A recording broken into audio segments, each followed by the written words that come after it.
ዘመን ተለወጠ ምስራች ተሰማ የአዲስ ዓመት ብስራት ከብርሃን ከተማ ዓመት ባለውን ከብርሃን ጋር ያሳልፉ። ለበዓል ከውጭ አገራት ከወዳጅ ዘመዶ የተላከለዎትን ገንዘብ ከብርሃን ባንክ ጋር ከሚሰሩ ዓለም አቀፍ የገንዘብ አስተላላፊዎች ሪያ፣ ዳብሽል፣ ዌስተርን ዩኒየን፣ መኒግራም እና ትራንስፋስት ሲቀበሉ እንዲሁም በጥሬ ገንዘብ ሲመነዝሩ በእያንዳንዱ ዶላር 10 ብርና እስከ 5000 ብር የሚያሸልም ዕጣ ይጠብቆታል። ዕጣው ከደረሰዎትም እዛው ወዲያውኑ ሽልማቶን ተቀብለው በድርብ ደስታ ይመለሳሉ። ወገኖች እድሉ ትልቅ ነውና ዓመት ባለውን ከብርሃን ጋር ያሳልፉ። መልካም እድል፣ መልካም አዲስ ዓመት። እንደ ስማችን ብርሃን ነው ስራችን። ብርሃን ባንክ። ሌላኛውን ጉዳይ እናነሳለን። የሴቪያን ጉዳይ እንመልከት። በዚህ ውድድር ዓመት እንግዲህ ከተሻሻሉ ቡድኖች መካከል ሴቪያ አንደኛው ነው። ባርሴሎና ያሸነፉበት ጨዋታ ጨምሮ ሌሎች ጨዋታዎች ላይም እንደዚሁ ድል እየቀናቸው ነውና ይህንን ጉዳይ እናንሳ። ከዛ በፊት ግን ቡድኑን የተመለከተ አጠር ያለች ኦዲዮ ሰምተን ተመልሰን እንመጣለን። No son partidos decisivos, es orgullo. Y cuando uno juega con orgullo porque juega con esto. Y cuando juega con esto, juega con esto. Y cuando juega con esto, no hay rivales. Entonces, convencidos lo que quieren hacer. ¡Vayan y ganen, carajo! ቀደም ሲል የሰማነው የአልሜዳን ድምጽ ነው። እንግዲህ ቡድናቸው እንዴት እንደሚያነቃቁ የሰማንበት ነው። ያው ባርሴሎና ማሸነፋቸው ትልቅ አጀንዳ ሆነ። በእርግጥ 4-1 በሆነ ሰፊ ውጤት ነው ያሸነፉት። ስለዚህ ቀላል ድልም ቀላል ውጤትም አይደለም። በኖርማሉ ጊዜ እንኳን ባርሴሎና በሜዳቸው ያሸነፉበት ጊዜ ረጅም ዓመት እንደተቆጠረው እናስታውስ ነበረ። ግን ደግሞ ቡድኑ በጥቅሉ ጥሩ ጊዜን እያሳለፈ ነው። አጀማመራቸው በጣም ጥሩ ነው። እናንሳዊን ጉዳይ አልክ ነው። በቀደም ሴቪያ ባርሳን ካሸነፈ በኋላ መቼስ እንደዚህ አይነት ሽንፈት ሲመጣ የበለጠ ትኩረት የምታደርጊው በተሸነፈው ትልቅ ቡድን ላይ ነው። እንደዛ ነው የሚሆነው። የተሸነፈው ትልቅ ቡድን እንጂ ያሸነፈው ሴቪያ ትንሽ ቡድን አይደለም። ግን ከባርሳ አንጻር አነስ ያለ ቡድን ነው። ስለዚህ ብዙ ትኩረት የተደረገው በባርሳ ሽንፈት ላይ ነው። የዛሬ ሳምንት እኛም ብዙ ትኩረት ያደረግነው በባርሳ መሸነፍ ላይ ነው እና የማቲያስ አልሜዳ ይሄ ከጨዋታው መጀመር በፊት ተጫዋቾቹን ያነቃቃበት መንገድ ነው። ትልቅ ሞቲቬተር ነው። ባርሴሎናን ለ10 ዓመት አላሸነፍንም።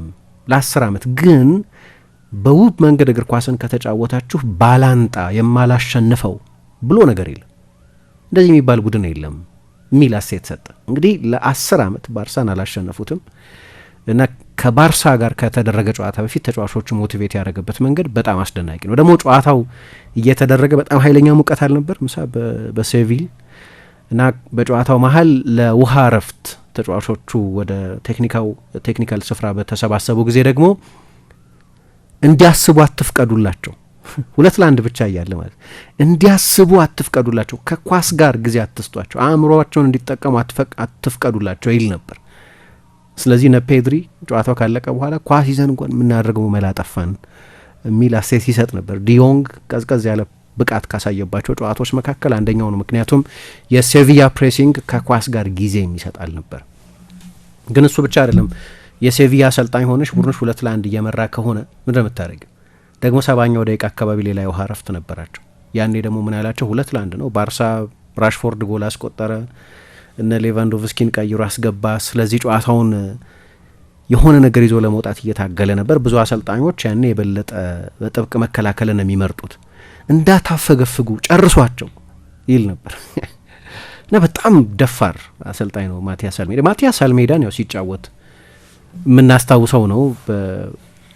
በተለይ የላትሲዮ ተጫዋች በነበረበት ጊዜ ለጥቂት ጊዜ ለሴቪያ ተጫውቷል። የሪቨር ፕሌት፣ የፓርማ፣ የኢንተር፣ የብሬሺያ በኋላ ወደ ሀገሩ ተመልሶ ለሪቨር ፕሌት እየተጫወተ የጀመረበት ቦታ ነው የጨረሰው።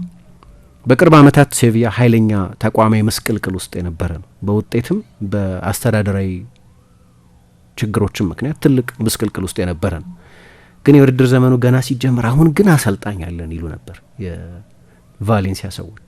አሁን አሰልጣኝ አለን ይሉ ነበር። ምክንያቱም ማቲያስ አልሜዳ በጣም የሚከበር አሰልጣኝ ነው። በቅርብ ጊዜ የሴቪያ ሹማምንት በሶሻል ሚዲያ በተለይ ሶሻል ሃራስመንት ይፈጸምበት ነበር ይላሉ ብዙዎቹ ዳይሬክተሮች። የክለቡ ፕሬዚደንት ሆሴ ማሪያ ዴል ኒዶ ካራስኮ የሚባሉትም ሰው ግን ክረምት ላይ 2 ቁልፍ ውሳኔዎች ወሰኑ። አንደኛው አንቶኒዮ ኮርዶን የሚባል የስፖርት ዳይሬክተር ለማምጣት መወሰናቸው ነው። ሁለተኛ አንቶኒዮ ኮርዶን የመረጠውን አሰልጣኝ ውሳኔ ለማክበር መወሰናቸው ነው። ወይም ኮርዶን ይሁን ያለውን አሰልጣኝ ለማጽደቅ መወሰናቸው ነው። አንድ ሰው ይሾማል ተብሎ ይጠበቅ ነበር። ለ6 ዓመታት በሪያል ሶሴዳድ የሚያስደንቅ ቡድን የገነቡት ኢማሎል አልጓሲል የሚባሉትን አሰልጣኝ አዲሱ የሴቪያ አሰልጣኝ አድርጎ የመቅጠር ፍላጎት በክለቡ ፕሬዚደንትም ግን በአብዛኞቹ የቦርድ አባላትም በኩል ብዙ ፍላጎት የነበረ ነበር። ግን አዲስ የመጡት አሰልጣኝ ኮርዶን ማን ነው የስፖርት ዳይሬክተር ማቲያስ አልሜዳን በግሪክ ያውቁት ነበር። በግሪክ ኮርዶን የኦሊምፒያኮስ የስፖርት ዳይሬክተር ሳሉ እሱ ደግሞ የኤይኬ አቴንስ የሚባለውን ቡድን ያሰለጥን ነበር። ኤይኬ አቴንስ ከሶስቱ ትልልቅ የግሪክ ክለቦች መካከል አንደኛው ቢሆንም ብዙ ጊዜ ግን ኦሊምፒያኮስና ፓናቲናይኮስ ናቸው የሀገሪቱን ትልልቅ ዋንጫዎች የሚያሸንፉት። እሱ ኤይኬ አቴንስን እያሰለጠነ የግሪክን ሊግ አሸንፏል። የግሪክን የጥሎ ማለፍ ውድድር አሸንፏል። ውብ እግር ኳስ ነበር ይጫወት የነበረው። የቢኤልሳዊ እግር ኳስ ነበር ይጫወት የነበረው። ከዚያ እሱን ለመሾም ወሰኑ። እንግዲህ ከግሪክ በቀጥታ ወደ ላሊጋ ማምጣት አልጓሲልን ከማምጣት ያነሰ ፖፑላሪቲ ነበረው። ግን አንቶኒዮ ኮርዶንን ለእንደዚህ አይነት አሰልጣኝ ለመሾም ኃላፊነትም ጭምር ነው ክለቡ የመረጣቸው። ስለዚህ በውሳኔው የሴቪያ ሰዎች ተስማሙና በጣም ግሩም ውሳኔ ይመስላል። አሁን ሴቪያ ባለፉት ጥቂት ዓመታት ላለመውረድ ነው ይጫወት የነበረው። የዩሮፓ ሊግ አለቃ በመሆኑ የምናውቀው፣ በብዙ ሲዝኖች በቻምፒየንስ ሊግ ሲሳተፍ የምናውቀው፣ ትልልቅ ተጫዋቾች ሲጫወቱለት የምናውቀው ሴቪያ ባለፈው የውድድር ዘመንም ከዛ በፊት በነበረው የውድድር ዘመንም በተለይ ከዩሊየን ሎፔቴጊ መልቀቅ በኋላ በላሊጋው ለመጫወት ያጣጠር የነበረ ነው። አሁን ከ3 ዓመት ተኩል በኋላ ዩሊየን ሎፔቴጊ አሰልጣኝ በነበሩበት ጊዜ ነው ለመጨረሻ ጊዜ ለጥቂት ጊዜም ቢሆን የአውሮፓ ስፍራ ላይ የተገኘ። አሁን ከአትሌቲኮ ማድሪድ እኩል ነው ነጥቡ፣ 6ኛ ስፍራ ላይ ይገኛል። ይሄ ደግሞ ከአውሮፓ የተሳትፎ ስፍራዎች መካከል አንደኛው ነው። ገና ነው 6ኛ መሆን። አሁን በ38ኛው ሳምንት ላይ የትኛው ስፍራ ላይ እንደሚገኙ ኢንዲኬተር አይደለም፣ ግን የሚነግረን ነገር የውድድር ዘመኑን በጣም በግሩም ሁኔታ ነው የጀመሩት። አንድ ጨዋታ ብቻ ነው የተሸነፉት። ከዚህ በፊት ለሴቪያ ተመልካቾች እና ደጋፊዎች እንግዳ አይደለም። አንድ ሲዝን ተጫውቷል። 1996-97 የውድድር ዘመን ላይ ሴቪያ ተጫዋች ነበር። ግን ሴቪያ ወደ ሴጉንዳ ዲቪዚዮን ሲወርድ በ1 ቢሊዮን ፔሴታ ነበር የገዙት ከአርጀንቲና ከሪቨር ፕሌት። ግን ወዲያው መሸጥ ነበረባቸው ስለወረዱና የፋይናንስ ቀውስ ውስጥ ስለገቡ። አሁን ልክ እንዳሉበት አይነት የፋይናንስ ቀውስ ውስጥ ማለት ነው።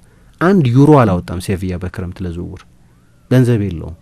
ያንን ሁሉ አመት ተጫዋቾች እየሸጠ ብዙ ገንዘብ የሰበሰበ የመሆን ታሪክ ያለው ቢሆንም ሴቪያ አሁን ከፍ ባለ የገንዘብ ችግር ውስጥ ነው ያለው።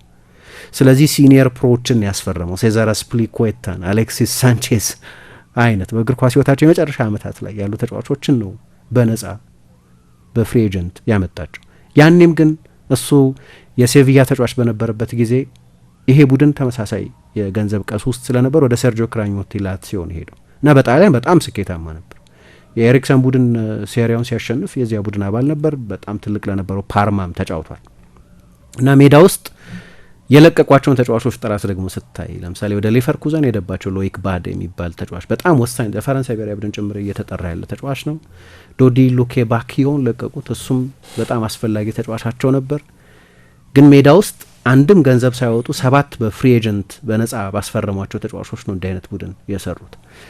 ግን መቼስ የቢኤልሳ ደቀ መዝሙር የሆነ ሰው 2 ነገር ይኖረዋል። አንደኛው ቡድኑ በጣም በኃይለኛ ፕሬሲንግ የሚጫወት ነው። ሁለተኛ የፊዚካል ደረጃው በጣም ከፍተኛ ነው እና ለዚህ ጊዶ ቦኒኒ የሚባሉ የአካል ብቃት አሰልጣኝ አመጡ።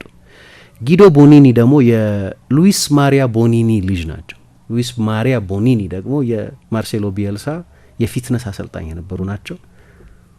አሁን ደግሞ የማቲያስ አልሜዳ ልጅ ቦኒኒ የሉዊስ ማሪያ ቦኒኒ ልጅ የማቲያስ አልሜዳ የፊትነስ አሰልጣኝ ናቸው። ልክ ፕሮፌሰር ኦርቴጋ በአትሌቲኮ ማድሪድ ተጫዋቾቹ እስኪያስመልሳቸው ድረስ እንደዚህ አይነት በጣም የሚያስደነግጥ የፊትነስ ትሬኒንግ ያሰሩ እንደነበሩት ጊዶ ቦኒኒም የሴቪያ ተጫዋቾችን ክረምት ላይ እንደዛ ነበር ያደረጓቸው።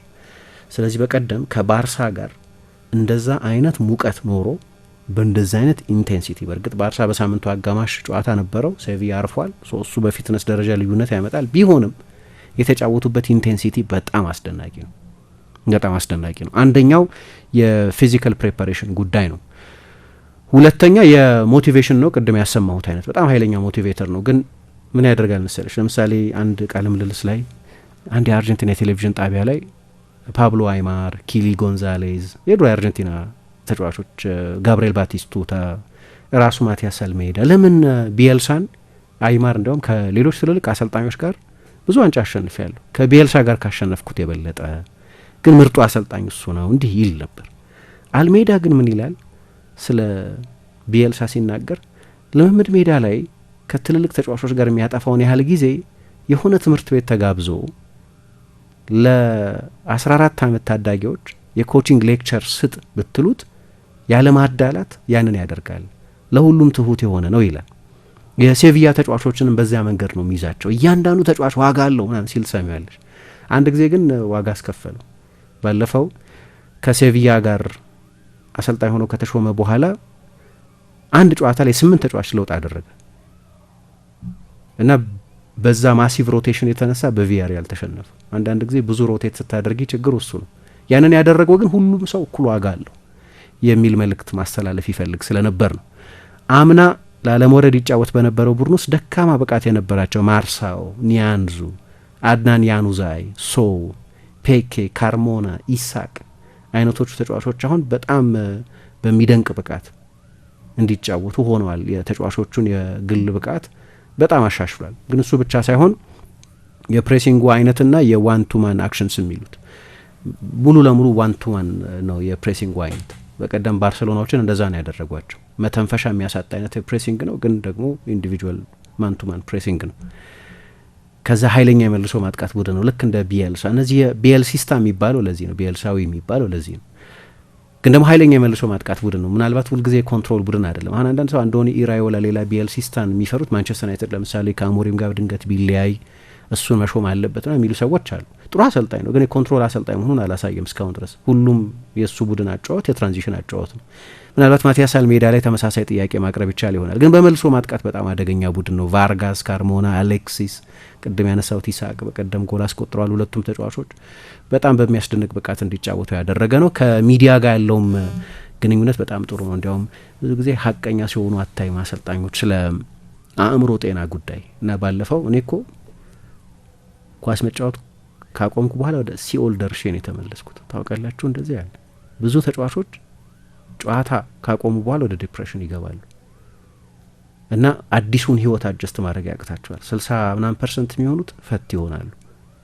ከባለቤቶቻቸው ጋር ይለያያሉ። ያን ሀብታሞች አይደሉም፣ ዝነኞች አይደሉም እና ድንገት ያንን አዱሌሽን ያጡታል ብሎ ብዙ ጊዜ የሜንታል ሄልዝን በተመለከተ እግር ኳስ ተጫዋቾች በዚህ አይነት ሲንሴሪቲ እና በእንደዚህ አይነት ግልጽነት አይናገሩም።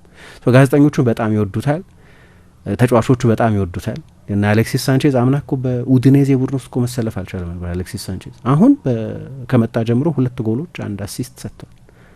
አንድ ጨዋታ በሱ ጎል ነው ያሸነፉት፣ አንድ ጨዋታ በሱ አሲስት ነው ያሸነፉት። በቀደምም በጣም ግሩም ነበር። ከባርሳ ጋር በነበረው ጨዋታ አልጨፍርም አለ፣ ጨፈረ። የባርሳ ተጫዋች ስለነበር የድሮ የአርሰናሉ አሌክሲስ ወይ ቺሊው አሌክሲስ አልመጣ ይሆናል። ግን በዚህ እድሜው በጣም የሚያስደንቅ ብቃት ላይ እንዲገኝ ያደረገው የማቲያስ አልሜዳም ማሰልጠን ነው። እሱን ጥቂት ለማንሳት ነው ዛሬ ምስል። ዘመን ተለወጠ፣ ምስራች ተሰማ፣ የአዲስ ዓመት ብስራት ከብርሃን ከተማ። ዓመት ባለውን ከብርሃን ጋር ያሳልፉ። ለበዓል ከውጭ አገራት ከወዳጅ ዘመዶ የተላከለዎትን ገንዘብ ከብርሃን ባንክ ጋር ከሚሰሩ ዓለም አቀፍ የገንዘብ አስተላላፊዎች ሪያ፣ ዳብሽል፣ ዌስተርን ዩኒየን፣ መኒግራም እና ትራንስፋስት ሲቀበሉ እንዲሁም በጥሬ ገንዘብ ሲመነዝሩ በእያንዳንዱ ዶላር 10 ብርና እስከ 5000 ብር የሚያሸልም ዕጣ ይጠብቆታል። ዕጣው ከደረሰዎትም እዛው ወዲያውኑ ሽልማቶን ተቀብለው በድርብ ደስታ ይመለሳሉ። ወገኖች እድሉ ትልቅ ነውና ዓመት ባለውን ከብርሃን ጋር ያሳልፉ። መልካም እድል፣ መልካም አዲስ ዓመት። እንደ ስማችን ብርሃን ነው ስራችን። ብርሃን ባንክ